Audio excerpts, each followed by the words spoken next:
So real-time marketing has been a thing for a few years now. And for the most part, what the industry has caught on to is owned and earned channels for real-time marketing. How do we insert our brands into conversations that are already taking place on Twitter and Facebook, et cetera? And while that's very important, at the heart of adaptive marketing is how do we get paid media involved in that? We've got 70% plus of almost any client's budget goes to paid working media. And so we want to be able to utilize that portion of the budget, leverage that portion of the budget in a real-time, always-on world.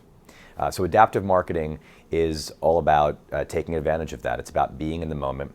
We believe in three things that power adaptive marketing.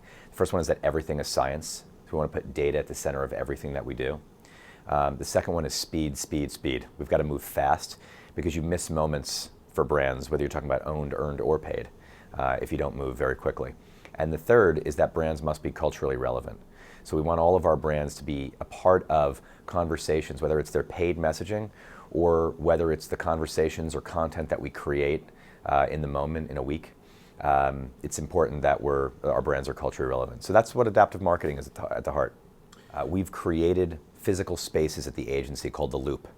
And these are rooms that our teams go in on a client-by-client basis. All the people that are critical to that piece of business come together for an hour every day. And for the first 30 minutes of the hour-long meeting, they're looking at a series of 8 different television screens, which are giving them insights on what's going on with the brand at that moment. It's what's going on in paid media, what's going on in owned channels, and what's going on in earned. What are the conversations that are taking place? Not just about that brand, but about all their competitors' brands. And that obviously gives us a very good look at what the audience that these brands care about. So each day we spend the first 30 minutes taking those insights off of the screen, and the second 30 minutes developing action items, action steps that we want to take to address those insights. That could be anything from we need to move our search by over here because we want to take advantage of something that's happening in the brand culture that's going on at the moment.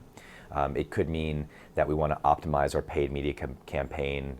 It could mean we want to create a piece of original content. It could be stock content or flow content. The most premium content in the world, a webisode that we're seeing time and time again might be relevant to an audience, or it could be in the moment. We need to take advantage of something via a tweet or a post. So whether it's messaging or content, we are enabling ourselves in the moment to move with speed. So a good part of what's going on in the video landscape right now is that video is getting shorter and shorter. And this doesn't mean that brands or anyone else for that matter, content creators, shouldn't be creating long-form video. There's very much a place for that. But we do see a trend towards shorter video, and that becoming a bit of an art form in a lot of ways. A lot of that's driven by Vine, 6-second video, Instagram, 15-second video. The industry as a whole is starting to move blissfully to shorter form video advertising, so 15s on the web instead of 30s in as many cases as it used to be. And the key is that it is becoming an art form.